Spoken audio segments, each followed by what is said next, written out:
Abhyuday tuition classes NEET બાયોલોજીમાં આજે આપણે વાત કરવાના છીએ એકમ 1 ભાગ 3ના અંતિમ પ્રશ્નોની, પ્રશ્ન ક્રમાંક 76થી 100 સુધી.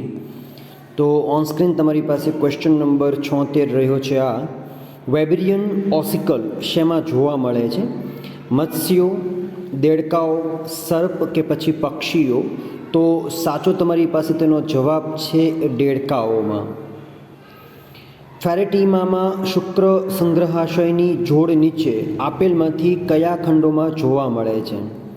તો એ છે 6, 7, 8, 9, બી છે 4, 5, 6, 7, સી છે 5, 6, 7, 8 અને ડી છે 3, 4, 5, 6. તો સાચો તમારી પાસે જવાબ છે એ. ફેરેટીમામાં આ જે જોડ જે છે એ તમને 6, 7, 8 અને 9ની અંદર જોવા મળતી હોય છે.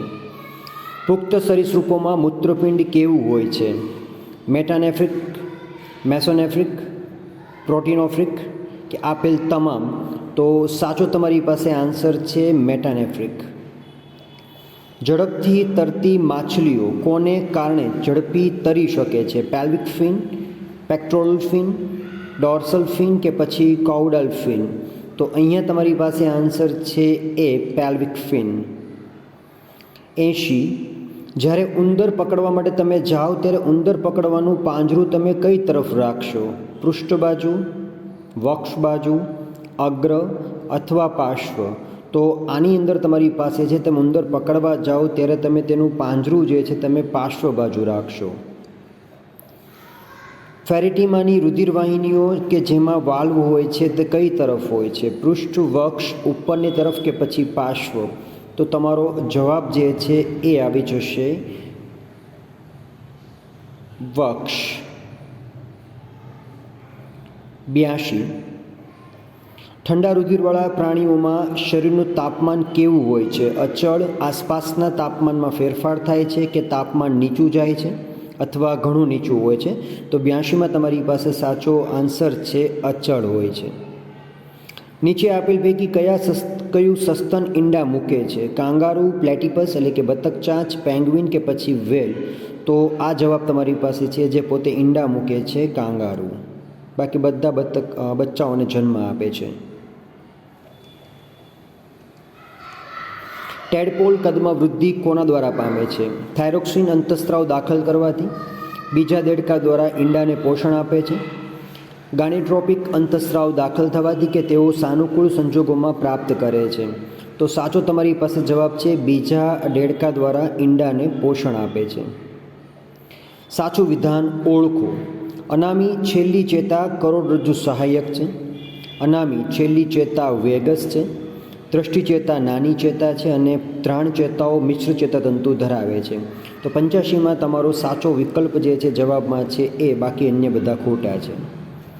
નીચે આપેલ પૈકી કઈ જોડ ખોટી છે? સસ્તનમાં હિમોગ્લોબિન આરબીસી, હિમોઝોઇન પ્લાઝ્મોડિયમ કોશરસ, હિમોસાઇનિન શંખ કે રુધિરમાં હિમોગ્લોબિન વિઘટન પામે જેને આપણે ફેરેટીમાં કહીએ છીએ? તો 86 જે છે તેમાં તમારો સાચો જે જવાબ જે છે એ જવાબ આવે છે બી, હિમોઝોઇન પ્લાઝ્મોડિયમના કોશરસ. 87. નીચે આપેલ પૈકી કયું સત્ય વિધાન નેમેટોસાઇટ્સ સાથે સંકળાયેલું છે? તે પુનઃ ઉપયોગિતા પામે છે, તે પ્રતિવર્તી ક્રિયા કરવા માટે દાખલ થાય છે, તે ભક્ષ્યના સંપર્ક અને ઝાડમાં આવે છે, અને ડી તેને કારણે કોઈ ચીઝ બીજા જે છે હાઇડ્રા તેના સંપર્કમાં ન આવે તેના માટે. તો 87 નંબરમાં તમારી પાસે સાચો જે જવાબ છે એ છે તે ભક્ષ્યના સંપર્કમાં આવી અને ઝાડમાં લઈ લે છે. વંદામાં કોના દ્વારા ઉત્સર્જન થાય છે? નેફિડિયમ, પેરોટિડ ગ્રંથિ, કોથલ ગ્રંથિ કે માલ્પિધિયન નલિકાઓ? તો 88માં તમારી પાસે સાચો જે આન્સર છે એ છે કોક્શલ ગ્રંથિઓ. એમ્બ્યુલેક્રલ ગ્રુવ્સ કયા જીવંત સ્વરૂપમાં વર્ગમાં ગેરહાજર હોય છે? ક્રિનોઇડિયા, એસ્ટોરોઇડિયા, ઓફ્યુરોઇડિયા, એચિનોડર્મેટા? તો તમારી પાસે સાચો આન્સર છે ડી, એચિનોડર્મેટા. પ્રશ્ન ક્રમાંક 90. એન્ટામોઇબા હિસ્ટોલિટિકામાં ક્રોમેટિડ કાયની લાક્ષણિકતા શું છે? પ્રોટિસ્ટિક અવસ્થા, પુખ્ત ચતુષ્કોષ કેન્દ્રીય અવસ્થા, ટ્રોફોઝોઇટ અવસ્થા કે પછી પુખ્ત દ્વિકોષ કેન્દ્ર અવસ્થા? તો તમારી પાસે 90નો જે સાચો વિકલ્પ છે તે છે તમારી પાસે ટ્રોફોઝોઇટ અવસ્થા. સ્નાન વાદળી સુકાઈ જાય તો તેની ડાબી બાજુ શું હોય છે? સ્પિક્યુલ્સ, ટેન્ટિકલ્સ, હોલ્ડ ફાસ્ટ કે પછી સ્પોન્જિન ફાઇબર્સ? તો 91માં તમારી પાસે સાચો આન્સર છે સ્પિક્યુલ્સ, સુકાઈ જાય ત્યારે. હાઇડ્રા કોના દ્વારા ઉર્મી વેગનું અને ઉત્તેજનાનું વહન કરે છે? ચેતાજાલિકા, નેમેસોસાઇટ્સ, સંવેદી કોષો કે પછી ચેતાકોષો? તો 92માં તમારી પાસે સાચો આન્સર છે ચેતાજાલિકા. નીચે આપેલ પૈકી કયા પ્રાણીઓ યુરિકોટલિક છે? રોહુ અને દેડકો, ઊંટ અને દેડકો, ગરોળી અને કાગડો, અળસિયું અને ગરુડ? તો સાચો તમારી પાસે આન્સર છે ગરોળી અને કાગડો. 94, જ્યારે જળો, વંદા અને વીંછીમાં કયું લક્ષણ સામાન્ય છે? ઉત્સર્ગિકા, વક્ષ ચેતાકાંડ, સેટેલાઇઝેશન કે એન્ટેના? તો સેટેલાઇઝેશન જે છે એ દરેકમાં સામાન્ય છે. 95, નીચે આપેલ પૈકી કયા જૂથો રચના અથવા તો અંગોમાં સમાનતા ધરાવતા કાર્ય જોવા મળે છે? રચના સદર્શ અને કાર્ય સદર્શ અંગોની જેમ? તો અળસિયામાં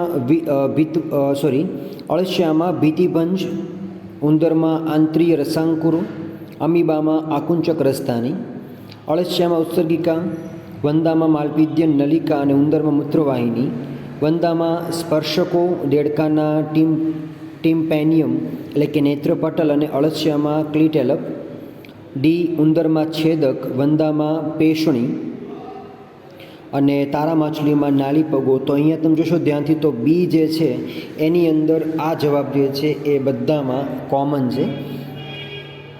સિલ્વર ફિશ, વીંછી, વાણિયો, ડ્રેગનફ્લાય અને શંખમાં નીચે આપેલ પૈકી કયું લક્ષણ સામાન્ય છે?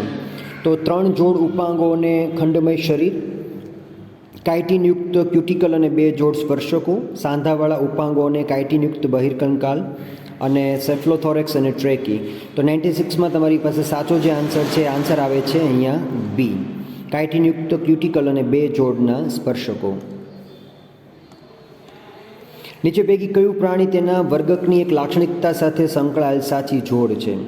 તો પ્રાણી તમારી પાસે આપ્યું છે બહુપાદ, લક્ષ્ય ચેતાકાંડ અને એર્ચનિડા, ડકબિલ પ્લેટિપસ, અન્નપ્રસવી, સસ્તન, સિલ્વરફિશ, સ્કંધી અને નિતંબ, મેરુદંડી, મીન પક્ષો ધરાવતું હોય, સમુદ્ર ફૂલ, ત્રિગર્ભસ્તરીય, નિડારિયા? તો અહીંયા 97માં એક વસ્તુ જે છે તે જોડ સાચી છે, તો એ છે સિલ્વરફિશની, સ્કંધી અને નિતંબ, મીન પક્ષો સાથે મેરુદંડી.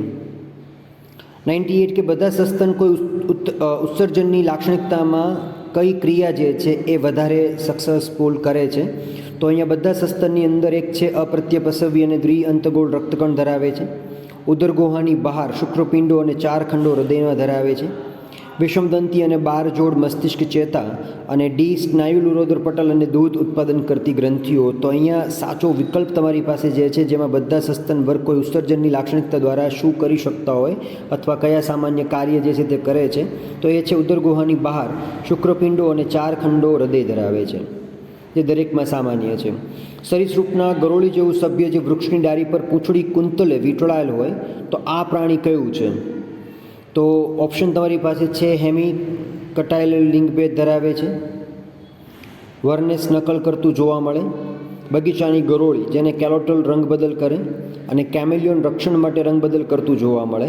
તો સરીસૃપમાં ગરોળી જેવું સભ્ય જે વૃક્ષની ડાળી પર પૂંછડી કુંતલે વીંટળાયેલ હોય એ પ્રાણી? તો નામ તમારી પાસે ત્યાં આવે છે 99માં કેમેલિયોન, કે જે પોતે આ પ્રકારે રંગ બદલ કરતું હોય છે, આસપાસના વાતાવરણને અનુરૂપ પોતાનો રંગ જે છે શરીરનો પરિવર્તિત કરી નાખે છે. અને છેલ્લું છે કે નીચે આપેલ પૈકી કયું પ્રાણી વર્ગ સસ્તન સાથે સંકળાયેલ નથી? ઉડતું શિયાળ, હેગહોગ, મેનાટી અને લેમ્ફ્રી 8? તો અહીંયા આ જવાબ તમારી પાસે જે છે એ સાચો છે. અહીંયા તમારી પાસે પાર્ટ 1 જે છે એનો ભાગ 3 જે છે એના 1 થી 100 પ્રશ્નો તમારા જે છે એ જવાબ સાથે અહીં પૂર્ણ થાય છે. હવે એક એકમ ભાગ તમારી પાસે 4 બાકી રહેશે, ત્યાર પછી એકમ તમારું 1 જે છે જીવવિજ્ઞાનમાં એ ક્લોઝ થઈ જશે. તો આઈ હોપ કે તમે દરેક પ્રશ્નો જે છે વ્યવસ્થિત જોતા અને સમજતા હશો વારંવાર જોવાના રહેતા નથી, કારણ કે તમારી પાસે જ્યારે મોડ્યુલ આવી જાય ત્યારે મોડ્યુલને તમારે વ્યવસ્થિત વાંચવાના છે, જેમાં જવાબના કારણ સાથે તમને બધા ઉકેલ આપેલા છે. તો વ્યવસ્થિત તે જોઈ જવાનું. ક્યાંય તકલીફ લાગે તો તમે ચોક્કસથી વાત વર્ગમાં કરી શકો છો. પાઠ્યપુસ્તક જે છે એ બને ત્યાં સુધી વાંચન વધારવાનું છે. હોપ કે તમારી પાસે જૂના નવા પુસ્તકો હોય તો પણ તમારે તે પુસ્તકોમાંથી જે ડિટેલ્સ વધારાની છે એ તમારે તમારી કોઈ એક્સ્ટ્રા નોટમાં તેને ટપકાવવાની રહેતી હોય છે. વિડીયો જે છે એકવાર વ્યવસ્થિત ફરી જોઈ લેશો. જ્યાં ખ્યાલ ન આવે તે ચોક્કસથી મને જણાવશો.